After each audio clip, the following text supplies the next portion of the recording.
Hi friends, ನಾನು ಸಂಧ್ಯಾ. ಇವತ್ತಿನ ಬ್ಲಾಗ್ಗೆ ಸ್ವಾಗತ. ನಾನಿಲ್ಲಿ ಹುಕ್ ತೋರಿಸ್ತಾ ಇದ್ದೀನಿ ಅಲ್ವಾ.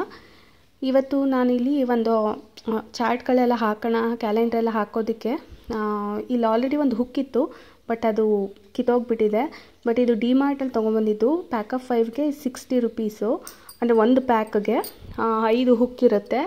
ಹುಕ್ಕು ಕ್ವಾಲಿಟಿ ನೋಡೋದಾದರೆ ಮಸ್ತಾಗಿದೆ, ಯಾಕಂದರೆ ತುಂಬ ಚೆನ್ನಾಗಿದೆ. ಎಷ್ಟು ದಿನ ಬಾಳಿಕೆ ಬರುತ್ತೆ ಅಂದರೆ ನೀವು ಕಿಚನಲ್ಲಿ ಕೂಡ ಇದನ್ನು ಏನಾದರೂ ನೇತು ಹಾಕೋದಕ್ಕೆ ಯೂಸ್ ಮಾಡ್ಕೊಬೋದು, ಅಷ್ಟು ಚೆನ್ನಾಗಿದೆ ಕ್ವಾಲಿಟಿ ಮಾತ್ರ. ನಾನು ಒಂದು ಕಡೆ ತಿರುಪತಿ ತಿಮ್ಮಪ್ಪಂದು ಫೋಟೋ ಫ್ರೇಮ್ ಹಾಕೋದಕ್ಕೆ, ಅಂದರೆ ಕ್ಯಾಲೆಂಡ್ರ್ ಬರುತ್ತಲ್ಲ ಇತ್ತೀಚಿದು, ಅದಂತೂ ಬಹಳ ವೆಯ್ಟ್ ಇರುತ್ತೆ. ಸೊ ಅದನ್ನು ಮತ್ತು ಕ್ಯಾಲೆಂಡ್ರು ಸೇರಿಸಿ ಒಂದು ಹಾಕೋದಕ್ಕೆ, ಇನ್ನೊಂದು ನನ್ನ ಮಗಳು ಚಾರ್ಟ್ಗಳಿರುತ್ತಲ್ಲ ABCD 1 to 3 ಅಕ್ಷರಗಳದು, ಸೊ ಅವನ್ನೆಲ್ಲ ಹಾಕ್ತಾನೆ ಇರ್ತೀನಿ. ಈ ಚಾರ್ಟ್ಗಳು ತೊಗೊಂಬಂದು ಸುಮಾರು ಒಂದು 3 ವರ್ಷ ಆಯಿತು. ಸೊ ಅದರಲ್ಲಿ ಅವಳು ಸುಮ್ಮನೆ ಕಿತ್ತಾಕಿದ್ದು ಹರಿದಾಕಿದ್ದು ಅದೇ ಆಗೋಯಿತು. ಸೊ ಇತ್ತೀಚೆಗೆ ಕೆಲವೊಂದು ಸತಿ ಹೋಮ್ವರ್ಕ್ ಬರೆಸ್ಬೇಕಾದ್ರೆ ಅವಳಿಗೆ ಚಾರ್ಟ್ ಮೇಲೆ ಇಂಟ್ರೆಸ್ಟ್ ಬಂದು ಅದನ್ನು ನೋಡ್ಕೊಂಡು ಕೂಡ ಬರೀತೀನಿ ಅಂತ ಹೇಳ್ತಿರ್ತಾಳೆ. ಸೊ ಯಾವಾಗಲೂ ತಂದಿದ್ದು ಇನ್ಯಾವಾಗಲೂ ಹೆಲ್ಪ್ ಆಗ್ತಿದೆ ಅಂತಲೇ ಹೇಳಬಹುದು. ಸೊ ಮನೇಲಿ ಕಡಲೆಪುರಿ ಎಲ್ಲ ಇತ್ತು, ಮತ್ತು ಇತ್ತೀಚೆಗೆ ನಾನು ಏನೂ ಕೂಡ ಸ್ನ್ಯಾಕ್ಸ್ ಮಾಡ್ತಾ ಇರಲಿಲ್ಲ.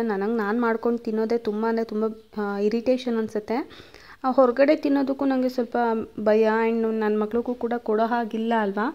ಹಾಗಾಗಿ ನಾನು ಕೆಲವೊಂದು ಸತಿ ನಾವು ಹೊರಗಡೆ ಏನು ಜಾಸ್ತಿ ತಿನ್ನೋದೇ ಇಲ್ಲ. ಈ ಮಸಾಲೆ ಪುರಿ, ಗೋಬಿ ಏನು ಕೂಡ ನಾವು ಹೊರಗಡೆ ತಿನ್ನೋದೇ ಇಲ್ಲ, ಆಲ್ಮೋಸ್ಟ್ ಕಡಿಮೆ ಅಂತಲೇ ಹೇಳಬಹುದು. ಇವಾಗ ನಾನು ಮನೇಲೆ ಕಡಲೆಪುರಿ ಎಲ್ಲ ಇತ್ತಲ್ಲ, ಈ ಖಾರ ಮತ್ತು ಹಸಿಮೆಣ್ಸಿಕಾಯಿ ಪೇಸ್ಟ್ನ ರೆಡಿ ಮಾಡಿಕೊಂಡೆ. ಆ್ಯಕ್ಚುಲಿ ಈ ಟೈಮಲ್ಲಿ ಹಸಿಮೆಣ್ಸಿಕಾಯಿ ಎಲ್ಲ ಜಾಸ್ತಿ ತಿಂದರೆ ಕೆರೆತ ಬರುತ್ತೆ, ಆದರೆ ಏನು ಮಾಡೋದಕ್ಕಾಗಲ್ಲ. ಯಾವಾಗಾದ್ರೂ ಒಂದು ಸತಿ ತಿಂದರೆ ಏನು ಪ್ರಾಬ್ಲಮ್ ಇಲ್ಲ ಅಂದ್ಬಿಟ್ಟು ಈರುಳ್ಳಿ, ಕೊತ್ತಂಬರಿ ಸೊಪ್ಪು ಮತ್ತು ಕ್ಯಾರೆಟ್ ತುರಿ, ಗರಂ ಮಸಾಲ, ಚಾಟ್ ಮಸಾಲ, ಸ್ವಲ್ಪ ಆಯಿಲು ಇಷ್ಟು ಹಾಕಿ ಸ್ವಲ್ಪ ಉಪ್ಪು ಹಾಕಿ ಚೆನ್ನಾಗಿ ಮಿಕ್ಸ್ ಮಾಡಿಬಿಟ್ಟು ನಾನಿಲ್ಲಿ ಚುರುಮುರಿ ಮಾಡ್ಕೊಂಡಿದ್ದೀನಿ. ತುಂಬ ಚೆನ್ನಾಗಿತ್ತು. ನಾನು ಕೆಚಪ್ ಎಲ್ಲ ತಂದಿಟ್ಕೊಂಡಿದ್ದೆ, ಆ್ಯಂಡ್ ಒಂದು ಚಕ್ಲಿ ಕೂಡ ಹಾಕಿದೆ ಮನೇಲಿ ಇತ್ತು ಅಂದ್ಬಿಟ್ಟು. ನಿಪ್ಪಿಟ್ಟಿದ್ರೆ ನಿಪ್ಪಟ್ಟು ಕೂಡ ಹಾಕಬಹುದು. ಏನಿದೆಯೋ ಅದನ್ನು ಹಾಕ್ಕೊಂಡು ಅಟ್ಲೀಸ್ಟ್ ನಮಗೆ ತಿನ್ನಬೇಕಾದ್ರೆ ಒಂದು ಟೇಸ್ಟ್ ಕೊಡಬೇಕು. ಸೊ ಬಾಯಿ ರುಚಿ ಅಂತೀವಲ್ಲ, ಸೊ ಅದನ್ನು ಸಿಕ್ಕಿದ್ರೆ ಸಾಕು ಅಂತ ಅನಿಸ್ತಾ ಇರುತ್ತೆ. ನನಗಂತೂ ತುಂಬ ಇಷ್ಟ ಆಯಿತು. ನಾನು ಸ್ವಲ್ಪ ತಿಂದೆ, ನನ್ನ ಮಕ್ಕಳು ಮತ್ತು ಈಚೆ ಆಟ ಆಡ್ತಾ ಇದ್ರಲ್ಲ ಒಂದಿಬ್ಬರು ಮಕ್ಕಳು, ಅವ್ರಿಗೆಲ್ಲ ಕೊಟ್ಟು ಖಾಲಿ ಮಾಡಿದೆ. ಜಾಸ್ತಿ ಏನು ಮಾಡಿರಲಿಲ್ವಲ್ಲ, ಬಟ್ ಇದು ವರ್ತ್ ಇಟ್ ಅಂತ ಅನ್ನಿಸ್ತು. ಯಾರು ಹೆಣ್ಮಕ್ಳು ಬಿಸ್ನೆಸ್ ಮಾಡ್ತೀನಿ ಅಂದರೆ ಇದು ತುಂಬ ಹೆಲ್ಪ್ ಆಗುತ್ತೆ. ಅಂದರೆ ಇದು ಯಾವಾಗಲೂ ತಿಂತಾನೆ ಅಂತ ಹೇಳೋದಕ್ಕಾಗಲ್ಲ, ಬಟ್ ನಿಮ್ಮ ಸೈಡ್ ಬಿಸ್ನೆಸ್ಸಲ್ಲಿ ಇದನ್ನು ಕೂಡ ಹಾಕ್ಕೊಂಡ್ರೆ ಒಳ್ಳೆಯದಾದಂತಹ ಪ್ರಾಫಿಟ್ ಅಂತೂ ಇದ್ದೇ ಇದೆ. ಈ ರೀತಿ ಹಾಕ್ಕೊಂಡು ಪೇಪರಲ್ಲಿ ತಿನ್ನೋದೇ ಒಂಥರ ಚೆಂದ ಅಲ್ವಾ. ನನಗಂತೂ ತುಂಬ ಇಷ್ಟ ಈ ರೀತಿ ತಿನ್ನೋದು. ಸೊ ನಾನು ಮಾಡ್ಕೊಂಡಿದ್ದೆ ಸ್ನ್ಯಾಕ್ಸ್ ಟೈಮ್ಗೆ 4:30 ಅಷ್ಟರಲ್ಲಿ ಮಾಡ್ಕೊಂಡು ತಿಂದಿದ್ವಿ. ಇದ್ರ ಜೊತೆಗೆ ನಾನು ಇಲ್ಲಿ ಒಂದು ರೆಸಿಪಿನ ಶೇರ್ ಮಾಡೋಣ ಅಂತ ಅಂದ್ಕೊಂಡೆ.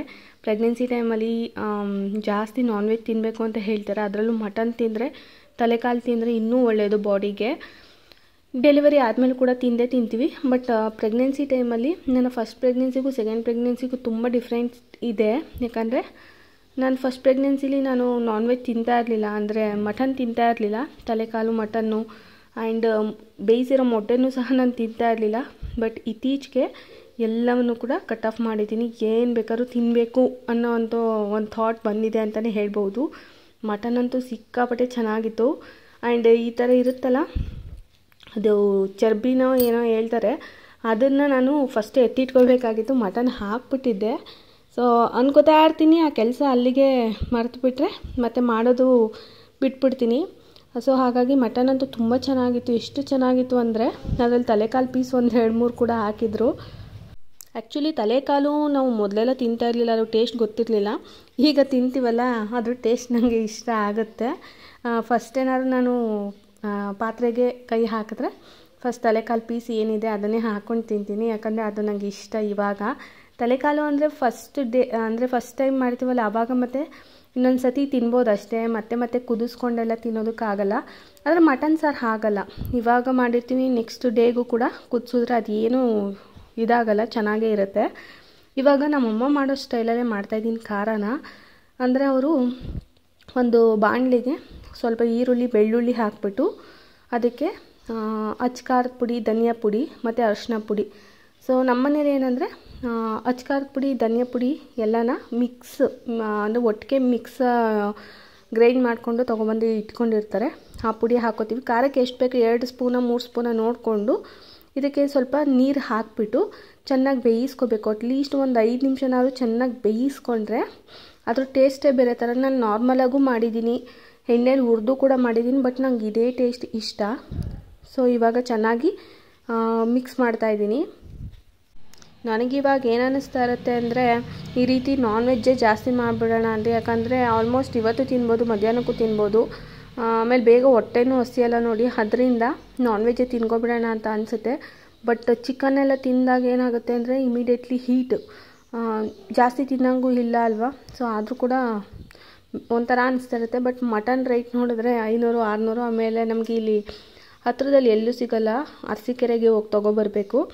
ಸೊ ಅದರಿಂದ ವಾರಕ್ಕೆ ಒಂದು ಸತಿ ತೊಗೊಂಡು, ಅಥವಾ ಯಾವಾಗ ಸಾಧ್ಯ ಆಗುತ್ತೋ ಆವಾಗ ತೊಗೊಂಡು ತಿಂತಾಯಿರ್ತೀವಿ. ಇದ್ರ ಜೊತೆಗೆ ನಾನು ಇವಾಗ 7 ಮಂತ್ ನಡೀತಾ ಇದೆ ಅಲ್ವಾ, ಇವಾಗಂತೂ ಬ್ರೀತಿಂಗ್ ಪ್ರಾಬ್ಲಮ್ ತುಂಬ ಜಾಸ್ತಿ ಆಗಿಬಿಟ್ಟಿರುತ್ತೆ. ಅಂದರೆ ಮಲ್ಕೊಳ್ಳೋಕೆ ಹಿಂಸೆ ಆಗ್ತಾ ಇರುತ್ತೆ. ಆ ಕಡೆ ಮಲ್ಕೊಳ್ಳೋದ, ಈ ಕಡೆ ಮಲ್ಕೊಳ್ಳೋದ, ದಿಂಬು ಸಪೋರ್ಟ್ ಇಲ್ಲ ಅಂದರೆ ಖಂಡಿತವಾಗ್ಲೂ ಮಲ್ಕೊಳ್ಳೋದಕ್ಕೆ ಆಗೋದೇ ಇಲ್ಲ. ಮತ್ತು ಇವಾಗ ಹಾಸ್ಪಿಟಲ್ ಬ್ಯಾಗ್ ಕೂಡ ನಾವು ಆದಷ್ಟು ಟ್ರೈ ಮಾಡ್ತಾ ಇರಬೇಕು. ಅಂದರೆ ಯಾವ್ದಾದ್ರು ಮಕ್ಕಳದ್ದು ಇರುತ್ತೆ ನೋಡಿ ಬಟ್ಟೆಗಳು, ಅದನ್ನೇ ಈಸ್ಕೊಂಡು ಇವಾಗ ನಾವು ರೆಡಿ ಮಾಡ್ಕೋಬೇಕು ಒಂದಷ್ಟು. ಯಾಕಂದರೆ ನಿಮಗೆ ಕೆಲವೊಂದು ಸತಿ ಡಾಕ್ಟರ್ಸ್ಗಳು ಹೇಳೋದದೇ 7 ಮಂತಲ್ಲೇ ಕೆಲವೊಬ್ಬರಿಗೆ ಅಂದರೆ ಡೆಲಿವರಿ ಆಗುವಂಥ ಚಾನ್ಸಸ್ಗಳು ಇರುತ್ತೆ. ಸೊ ಅದಕ್ಕೂ ನೀವು ರೆಡಿ ಆಗಿರಬೇಕು. ಅಥವಾ 9 ಮಂತ್ಸ್ಗೆ ಅಟ್ಲೀಸ್ಟ್ ನೀವು ಇವಾಗಿಂದನೇ ಪ್ರಿಪೇರ್ ಆದರೆ, ಅಂದರೆ ಈಗ ಒಂದು ಎಲ್ಲರ ಹತ್ರನೂ ಒಂದೇ ಸತಿ ದುಡ್ಡಿರೋದಿಲ್ಲ ಅಲ್ವಾ. ಸೊ ಹಾಗಾಗಿ ಏನು ಮಾಡಬೇಕು ಅಂದರೆ, ನೀವು ಒಂದೇ ಸತಿ ದುಡ್ಡು ಇಲ್ಲದೇ ಇದ್ದಾಗ ಒಂದೊಂದೇ ತೊಗೋಬೇಕು. ಈಗ ನೀವು ಆಫ್ಟರ್ ಡೆಲಿವರಿ ಮಗುಗೆ ಏನೇನು ಬೇಕು, ಈಗ ನೇಲ್ಸ್ ಕಟ್ಟರಿಂದ ಹಿಡಿದು ಒಂದು ಟೋಪಿ, ಬಟ್ಟೆ, ಪ್ರತಿಯೊಂದು ಅವಶ್ಯಕತೆ ಇದ್ದೇ ಇರುತ್ತೆ. ಸೊ ಹಾಗಾಗಿ ಅದಕ್ಕೆಲ್ಲ ನೀವು ಇವಾಗಿಂದನೇ 7 ತಿಂಗಳಾಗುತ್ತಲ್ಲ ಆವಾಗಿಂದನೇ ನೀವೊಂದು ಶೀಟ್ ಲಿಸ್ಟ್ ಮಾಡ್ಕೊಬಿಟ್ಟು, ಅದಾದಮೇಲೆ ಅದಕ್ಕೆ ಏನೇನು ಬೇಕು ಅನ್ನೋದನ್ನು ಒಂದೊಂದೇ ತೊಗೋಬಹುದು ಅಂತ ಹೇಳ್ತಾ ಇರ್ತಾರೆ. ಸೊ ಹಾಗಾಗಿ ನಾನು ಇತ್ತೀಚೆಗೆ ಲಿಸ್ಟ್ ಮಾಡ್ತಾಯಿದ್ದೆ, ಆ್ಯಂಡ್ ಎಷ್ಟೊಂದು ವೀಡಿಯೋಸ್ಗಳನ್ನ ಸರ್ಚ್ ಮಾಡ್ತಾಯಿದ್ದೆ. ಸೊ ಹಾಗಾಗಿ ನಾನು ಕೂಡ ನೋಡ್ತಾ ಇರ್ತೀನಿ ಏನೇನು ತೊಗೋಬೇಕು, ಏನೇನು ತೊಗೋಬಾರ್ದು. ಆಲ್ರೆಡಿ ಫಸ್ಟ್ ಡೆಲಿವರಿ ಆಗಿರೋದ್ರಿಂದ ನನಗೆ ಒಂದು ಐಡಿಯಾ ಇದೆ ಖಂಡಿತವಾಗ್ಲೂ ಹಾಸ್ಪಿಟಲ್ ಬ್ಯಾಗ್ ಯಾವ ರೀತಿ ರೆಡಿ ಮಾಡ್ಕೋಬೇಕು ಅಂತ. ಮುಂದಿನ ದಿನಗಳಲ್ಲಿ ಅದನ್ನು ಕೂಡ ನಾನು ಶೇರ್ ಮಾಡ್ತೀನಿ. ಇವಾಗ ಆ್ಯಸ್ ಯೂಶ್ವಲ್ ನಾವು ಈಗ ಕಾಯಿ ಮತ್ತು ಕಡಲೆ, ಕೊತ್ತಂಬರಿ ಸೊಪ್ಪು ಇವೆಲ್ಲ ಇನ್ನೊಂದು ಮಸಾಲೆನ ರೆಡಿ ಮಾಡ್ಕೊಳ್ಳೋದಕ್ಕೆ. ಫಸ್ಟ್ನೇದು ಬಂದು ಖಾರ ಅಂತಾರೆ, ಇವಾಗ ರುಬ್ಬೋದನ್ನು ಒಂದು ಅಂತ ಕರಿತೀವಿ ನಾವು ನಮ್ಮ ಹಳ್ಳಿ ಸೈಡ್ಗಳಲ್ಲೆಲ್ಲ. ಇದಕ್ಕೆ ನಾಟಿ ಕೊತ್ತಂಬರಿ ಸೊಪ್ಪಾದರೆ ತುಂಬ ಚೆನ್ನಾಗಿರುತ್ತೆ ಅಂದ್ಬಿಟ್ಟು ನಾಟಿ ಕೊತ್ತಂಬರಿ ಸೊಪ್ಪು ಮನೇಲಿತ್ತು, ಅದನ್ನೇ ಬಳಸ್ತಾ ಇದ್ದೀನಿ. ಶುಂಠಿನೂ ಅಷ್ಟೇ ಒಂದು ಸ್ವಲ್ಪ ಬಳಸ್ತಾ ಇದ್ದೀನಿ. ಈ ಸತಿ ಮಾತ್ರ ಮಟನ್ ಸಾರು ಏನು ಹೇಳ್ತೀವೋ ಗೊತ್ತಿಲ್ಲ, ಕೆಲವೊಂದು ಸತಿ ಮಟನ್ ಸಾರು ನಾವು ಅಷ್ಟು ಆಸೆ ಪಟ್ಟು ಮಾಡಿರ್ತೀವಿ, ಅದು ಟೇಸ್ಟೇ ಇರೋದಿಲ್ಲ. ಬಟ್ ಈ ಸರಿ ಮಾತ್ರ ನಾನು ತುಂಬ ನಾನು ಅಂದ್ಕೊಂಡಿದ್ದಕ್ಕಿಂತ ಚೆನ್ನಾಗೇ ಬಂದಿತ್ತು ಸಾಂಬಾರು. ಅಷ್ಟು ಖುಷಿಯಾಗಿತ್ತು. ನಾವು ಆಲ್ಮೋಸ್ಟ್ 2 ಡೇಸ್ ಗಂಟನೂ ಕೂಡ ಇಟ್ಕೊಂಡು ತಿಂದ್ವಿ. ನೋಡ್ತಾ ಇದ್ದೀರಾ, ಕೆಲವೊಬ್ಬರು ಇದನ್ನೇ 1-2 ಪೀಸ್ ಹಾಕ್ಕೊಂಡು ಕೂಡ ತಿಂತಾರೆ ಟೇಸ್ಟ್ ಹೇಗಿರುತ್ತೆ ಅಂತ. ಕೆಲವೊಂದು ಸತಿ ಮಟನ್ ಚೆನ್ನಾಗಿತ್ತು ಅಂದರೆ ನಿಮಗೆ ಮಟನ್ ಬೆಂದ ತಕ್ಷಣವೇ ಗೊತ್ತಾಗ್ಬಿಡುತ್ತೆ ಓಕೆ ಮಟನ್ ಚೆನ್ನಾಗಿದೆ ಅಂತ. ಕೆಲವೊಬ್ರಿಗೆ ನೋಡಿದ ತಕ್ಷಣವೇ ಗೊತ್ತಾಗುತ್ತೆ ಓ ಈ ಮಟನ್ ಚೆನ್ನಾಗಿದೆ ಅಂತ. ಕೆಲವೊಬ್ರಿಗೆ ಬೆಂದ ಮೇಲೆ ಕೂಡ ಗೊತ್ತಾಗುತ್ತೆ. ತುಂಬ ಚೆನ್ನಾಗಿತ್ತು ಮಟನ್ನು, ನಂಗೆ ಸಿಕ್ಕಾಪಟ್ಟೆ ಇಷ್ಟ ಆಯಿತು. ಕೆಲವೊಂದು ಸತಿ ಆಸೆ ಪಟ್ಟು ಮಾಡಿರ್ತೀವಿ ನೋಡಿ, ಅದು ಚೆನ್ನಾಗಿ ಬಂದ್ಬಿಟ್ರಂತೂ ಖುಷಿಯಾಗ್ಬಿಡುತ್ತೆ. ಅಟ್ಲೀಸ್ಟ್ ಒಂದು ರೇಂಜ್ ಆ್ಯಾವ್ರೇಜ್ಗಾರು ಇದ್ದರೆ ಸೊ ನಾವು ಮಾಡಿದ್ದಕ್ಕೂ ಸಾರ್ಥಕ ಅನಿಸುತ್ತೆ. ನಾನು ಆ್ಯಕ್ಚುಲಿ ಡೈಲಿ ವೀಡಿಯೋಗಳನ್ನ ಶೇರ್ ಮಾಡೋದಕ್ಕಂತೂ ಆಗ್ತಾನೇ ಇಲ್ಲ ನನ್ನ ಕೈಲಿ, ಯಾಕಂದರೆ ನಾನೇ ವೀಡಿಯೋ ಮಾಡ್ಕೋಬೇಕು. ಆಮೇಲೆ ಮನೇಲೇ ಇರ್ತೀವಿ, ನಾರ್ಮಲ್ ಕೆಲಸಗಳೇ ಇದ್ದೇ ಇರುತ್ತೆ.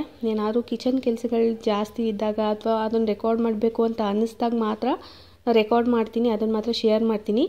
ಇಲ್ಲಿ ಸ್ವಲ್ಪ ಕಲರ್ ಬರಲಿ ಅಂದ್ಬಿಟ್ಟು ಬ್ಯಾಡಗಿ ಮೆಣಸಿನ್ಕಾಯಿ ಪುಡಿ ಮಾತ್ರ ಹಾಕ್ತಾಯಿದ್ದೀನಿ. ಮತ್ತು ಇದು ಎಕ್ಸ್ಟ್ರಾ ಎತ್ತಿಟ್ಟಿದ್ನಲ್ಲ ಚರ್ಬಿ ಅಂತಲೇ ಹೇಳ್ತಾರೆ ಇದನ್ನು, ಅದನ್ನು ಹಾಕಿ ಇವಾಗ ಸ್ವಲ್ಪ ಬೇಯಿಸ್ಕೊತಾ ಇದ್ದೀನಿ. ಸಾಂಬಾರು ಚೆನ್ನಾಗಿತ್ತು. ಆ್ಯಕ್ಚುಲಿ ಇಡ್ಲಿಗಂತೂ ಸೂಪರ್ ಕಾಂಬಿನೇಷನ್ನು. ನಾವು ಬಂಡಸಮ್ಮ ಹಬ್ಬ ತಲಕಾಡಲ್ಲಿ ಮಾಡ್ತೀವಲ್ಲ ಅವಾಗಂತೂ ಈ ರೀತಿ ಮಾಡ್ಕೊಂಡು ತಿಂದರೆ ಸಖತ್ತಾಗಿರುತ್ತೆ. ಸೊ ಅದು ನೆನಪಾಯಿತು ನನಗೆ. ನಾನು ಅಂದ್ಕೊಂಡಿರಲಿಲ್ಲ ಇಡ್ಲಿ ಕಾಂಬಿನೇಷನ್ ಮಾಡಬೇಕು ಅಂತ, ಬಟ್ ಆ ಟೈಮ್ಗೆ ಇಡ್ಲಿ ಸರಿ ಇತ್ತು, ಹಾಗಾಗಿ ಕಾಂಬಿನೇಷನ್ ಚೆನ್ನಾಗಾಯಿತು. ಮಟನ್ಗೆ ಸಾರಿಗೆ ತುಂಬ ಟೇಸ್ಟ್ ಇತ್ತು. ಯಾಕಂದರೆ ನನಗೆ ಕೆಲವೊಂದು ಸತಿ ನಾನು ಮಾಡಿರೋ ಸಾಂಬಾರು ಚೆನ್ನಾಗಿತ್ತು ಅಂದರೆ ಮಾತ್ರನೇ ಹೇಳೋದು, ಚೆನ್ನಾಗಿಲ್ಲ ಅಂದರೆ ಚೆನ್ನಾಗಿಲ್ಲ ಅಂತಲೇ ಹೇಳ್ತೀನಿ. ಈ ವ್ಲಾಗ್ ಇಷ್ಟ ಆಯಿತು ಅಂದರೆ ಸಬ್ಸ್ಕ್ರೈಬ್ ಮಾಡ್ಕೊಳ್ಳಿ.